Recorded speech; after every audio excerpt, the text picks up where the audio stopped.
Welcome to part 5, take 2. Last recording was missing. I got a minute and 30 seconds in before I realized I'm stumbling all over my place. No. So, trying again. So I can do a better job for my granddaughter. My dear Wormwood, the contemptuous way in which you spoke of gluttony as a means of catching souls in your last letter shows only your ignorance. One of the great achievements of the last 100 years has been to deaden the human consciousness on that subject, so that by now you will hardly find a sermon preached or a conscience troubled about it in the whole length and breadth of Europe. This has largely been affected by concentrating all of our efforts on gluttony of delicacy, not gluttony of excess. Your patient's mother, as I learned from the dossier, and you might have learned from Glubnose, is a good example. She would be astonished, one day I hope will be, to learn that her whole life is enslaved to this kind of sensuality, which is quite concealed from her by the fact that the quantities involved are small. But what do quantities, that's why I screwed up a minute before. That's where I screwed up. Okay. Quantities involved are small. But what do quantities matter, provided we can use a human belly and palate to produce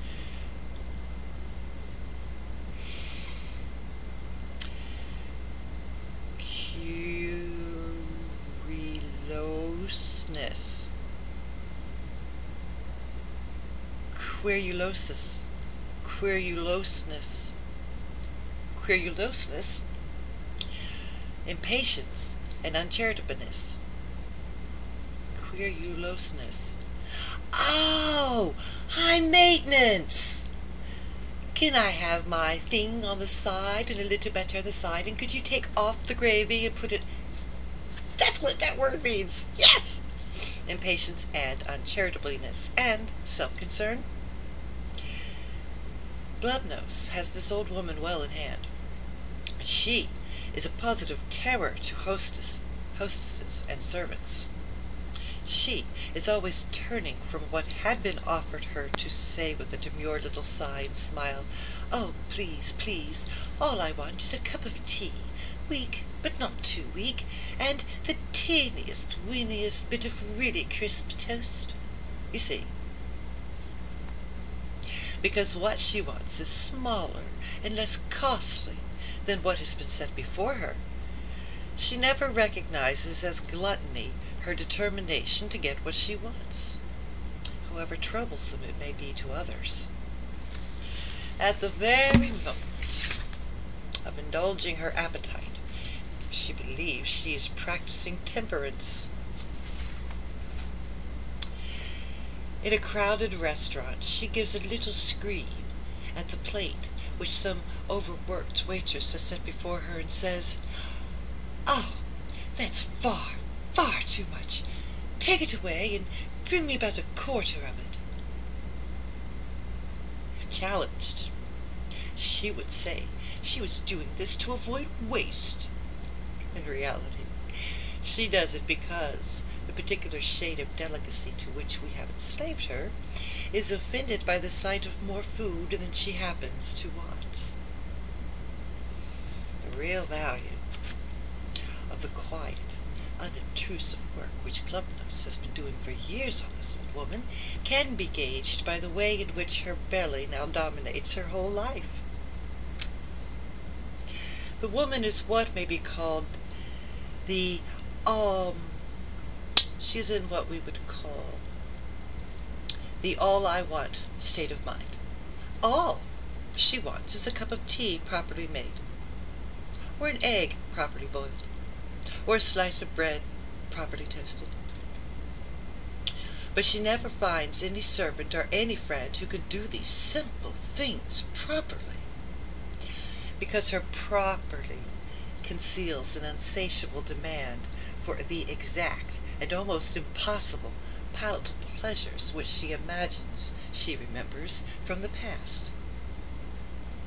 A past described by her as the days when you could get good servants, but known to us as the days when her senses were more easily pleased, and she had pleasures of other kinds which made her less dependent on those of the table. Meanwhile, the daily disappointment produces daily ill temper.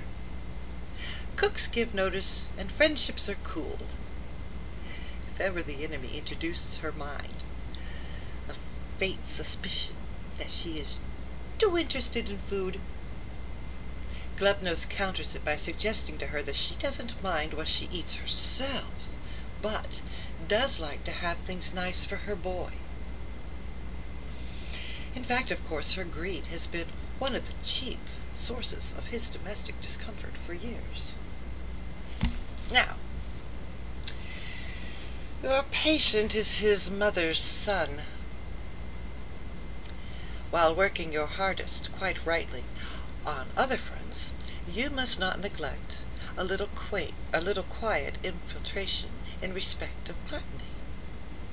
Being a male, he is not so likely to get caught by the all-I-want camouflage. Males are best turned into gluttons with the help of their vanity. They ought to be made to think of themselves knowing, I haven't done it, come on now. They ought to be made to think themselves very knowing about food, to pique themselves on having found the only restaurant in town where the steaks are really properly cooked. What begins as a vanity can then be turned into a habit, but, however you approach it. The great thing is to bring him into a state in which the denial of any one indulgence, it matters not which, champagne or tea or Sol Colbert or cigarettes, puts him out. For then his charity, justice, and obedience are all at your mercy. He is bring him to a state in which the denial of any indulgence puts him out. Oh, okay. Mere excess in food is much less valuable than delicacy. The chief use is as kind of artillery preparation for attacks on chastity. On that, as on every other subject, keep your man in a condition of false spirituality. Never let him notice the medical aspect. Keep him wondering what pride or lack of faith has delivered him into your hands, when a simple inquiry into what he's been eating or drinking for the last 24 hours would show him whence your animation comes, and thus enable him to be very little abstinent to imperil your lines of communications. Jesus Lord. Oh, how have the ammunition of the last 24 hours enabled him to have a little abstinence to imperil your lines of communication? Whew. If he must think of the medical side of chastity, feed him the grand lie which we have made the English humans believe, that physical exercise in excess and consequent fatigue are specially favorable to this virtue. How they can believe this in the face of the notorious lustfulness of sailors and soldiers may well be asked. But we use the schoolmasters to put the story about. Men who are really interested in chastity as an excuse for games, and therefore recommended games as an aid to chastity. This whole business is too large to deal with at the tail end of a letter. Your affectionate uncle, Screwtape. Dear Screwtape, I think this whole thing was too much for little old me, Wormwood, to understand. Alright?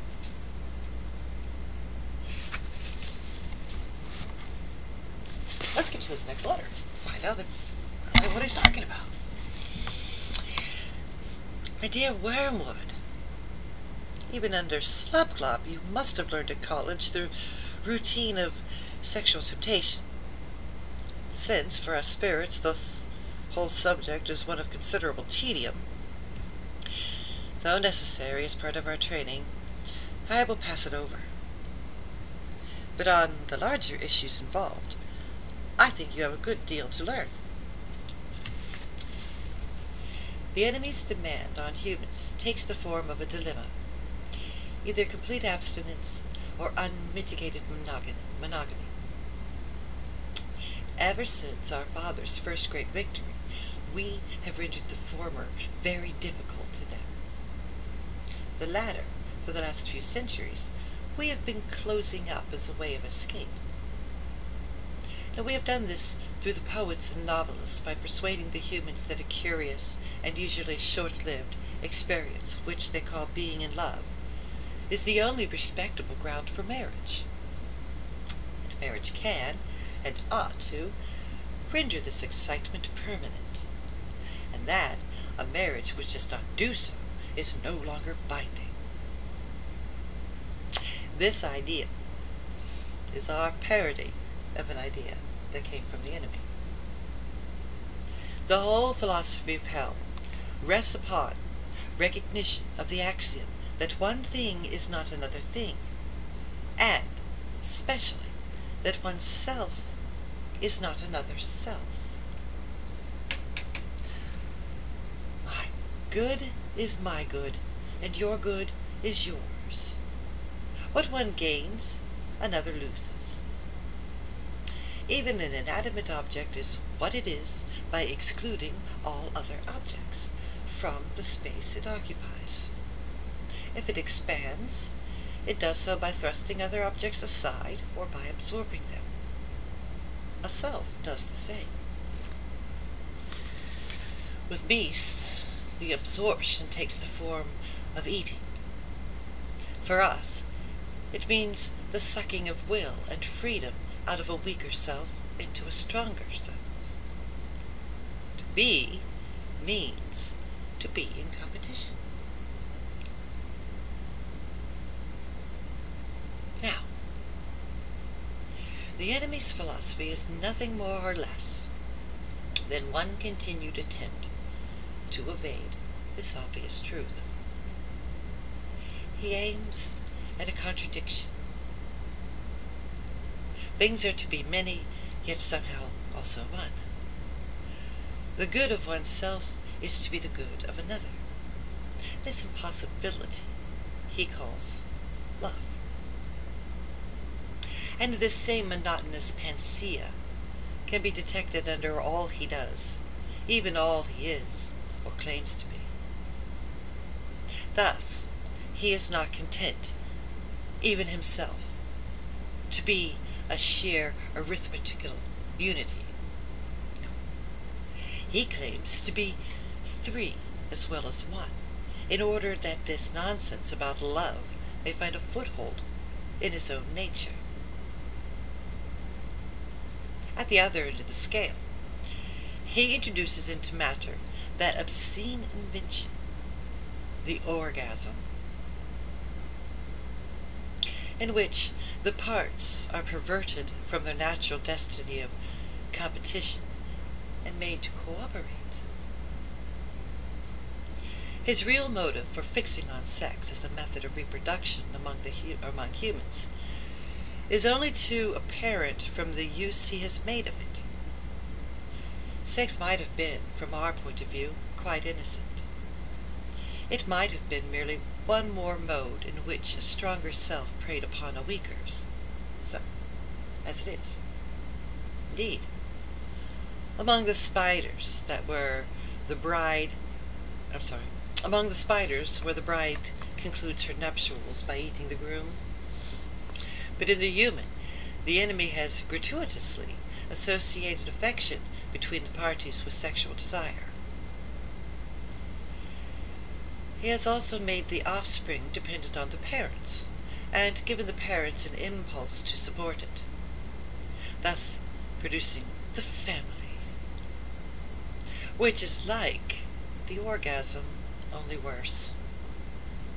For the members are more distinct, and yet also united in more conscious and responsible way. The whole thing, in fact, turns out to be simply one more device for dragging in love. Now comes the joke. The enemy described a married couple as one flesh. He did not say a happily married couple, or a couple who married because they were in love. But you can make the humans ignore that. You can also make them forget that the man they called Paul did not confine it to married couples. Mere copulation for him makes one flesh. You can thus get the humans to accept as rhetorical eulogies of being in love what were in fact plain descriptions of the real significance of sexual intercourse. The truth is that whether a man lies with a woman, there, whether they like it or not, a transcendental relation is set up between them, which must be eternally enjoyed or eternally endured.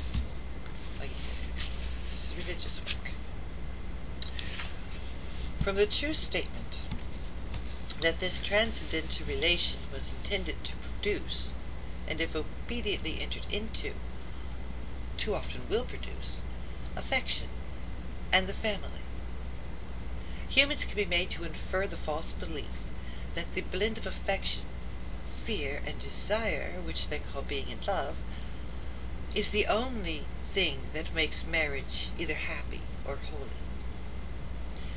The error is easy to produce because being in love does very often in Western Europe precede marriages which are made in obedience to the enemy's designs, that is, with the intention of fidelity, fertility, and goodwill, just as religious emotions very often, but not always, attends conversion. In other words, the humans are to be encouraged to regard as a basis for marriage a highly colored and distorted version of something the enemy really promises as its result. Two advantages follow. In the first place, humans who have not the gift of continence can be deterred from seeking marriage as a solution because they do not find themselves in love. And thanks to us, the idea of marrying with any other motives seems to them low and cynical. Yes, they think that. They regard the intention of loyalty to a partnership for mutual help, and for the perseverance of chastity, and for the transmission of life, as something lower than a storm of emotions. Don't neglect to make your man think the marriage service very offensive. In the second place, any sexual infatuation, whatever, so long as it intends marriage, will be regarded as love, and love will be held to excuse a man from all guilt, and to protect him from all consequences of marrying a heathen, a fool, or a wanton. But more of this in my next. Your affectionate uncle, Scrooge.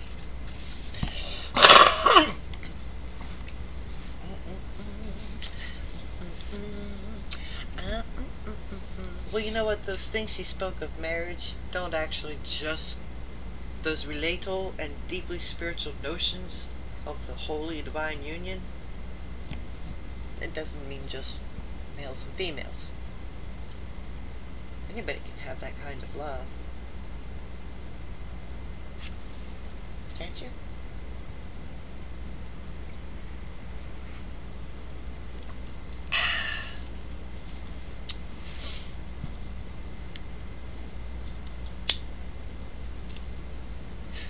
My dear Werewood, I've been thinking very hard about the question in your last letter. If, as I had clearly shown, all selves are by their very nature in competition, and therefore the enemy's idea of love is a contradiction in terms, What becomes of my reiterated warning that he really loves the human vermin, and really desires their freedom and continual existence? I hope, my dear boy, that you have not shown my letters to anyone. Not that it matters, of course. Edward would see that the appearance of heresy into which I have fallen is purely accidental. By the way, I hope you understood, too, that some apparently uncomplimentary references to Slug Bob were purely jocular. I really have the highest respect for him, and of course some things I said about not shielding you from the authorities were not seriously meant. You can trust me to look after your intentions, but do keep everything under lock and key.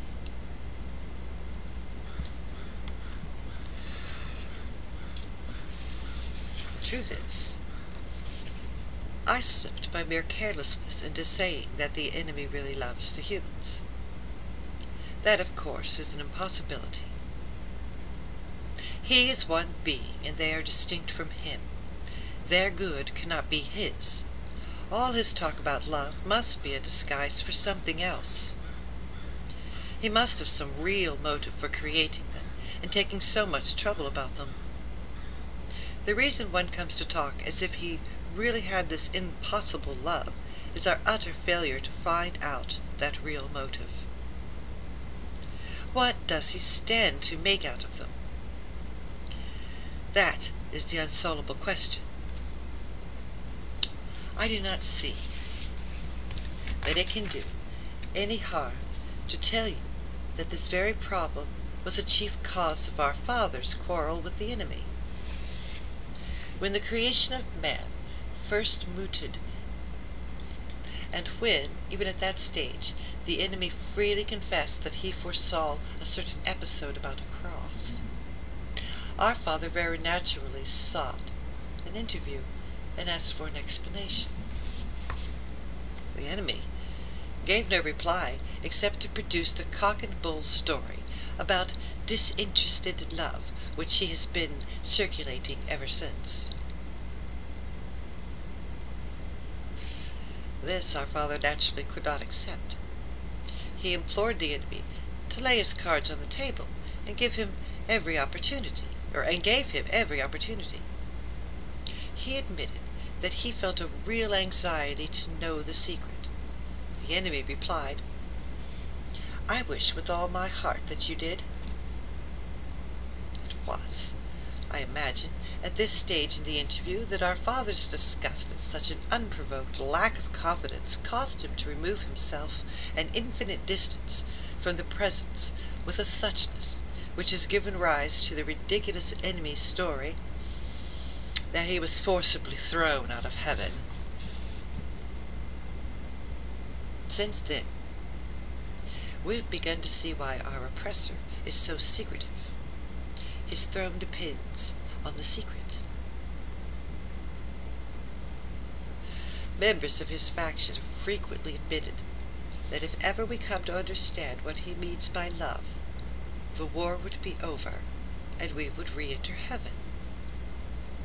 And there lies the great task. We know that he cannot really love. Nobody can. It doesn't make sense. If we could only find out what he's really up to. Hypothesis after hypothesis has been tried, and still we can't find out. Yet, we must never lose hope. More and more complicated theories, fuller and fuller collections of data, richer rewards for researchers who make progress, more and more terrible punishments for those who fail, and this, persuaded and accelerated to the very end of time, cannot surely fail to succeed. You complain that my last letter does not make it clear whether I regard being in love as a desirable state for a human or not. Really, Wormwood, That is the sort of question one expects them to ask. Leave them to discuss whether love, or patriotism, or celibacy, or candles on altars, or teetotalism, or education is good or bad. Can't you see there's no answer? Nothing matters at all except the tendency of a given state of mind in a given circumstances to move a particular patient at a particular moment nearer to the enemy or nearer to us. Thus, it would be quite a good thing to make the patient decide that love is good or bad. If he is an arrogant man with a contempt for the body really based on delicacy, but mistaken by him for purity, and one who takes pleasure in flaunting what is most of his fellows approve, by all means let him decide against love. Instill in him an overweening asceticism, and then, when you have separated his sexuality from all that might humanize it, weigh in on him with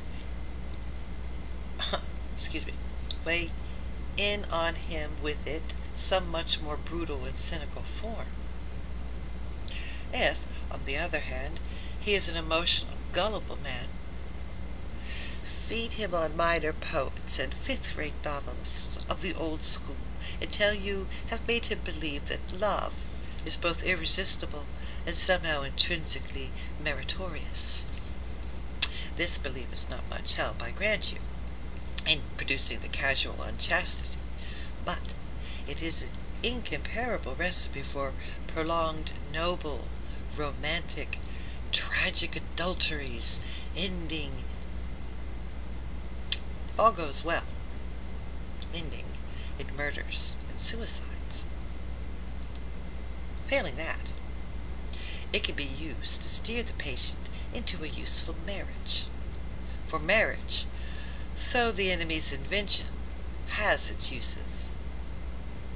There must be several young women in your patient's neighborhood who would want to render the Christian life intensely difficult to him, if only you could persuade him to marry one of them. Please send me a report on this when you next write. In the meantime, get it quite clear in your own mind that this state of falling in love is not, in itself, necessarily favorable either to us or to the other side. It is simply an occasion which we and the enemy are both trying to exploit. Like most other things which humans are excited about, such as health and sickness, age and youth, or war and peace, it is from the point of view of the spiritual life, mainly raw material. It's for the point of view of the spiritual life, it is raw material. Your affectionate uncle, Screwtape. We'll be on chapter 20 of this book pretty soon. And totally, what do they call that? Speed running. I'm speed running.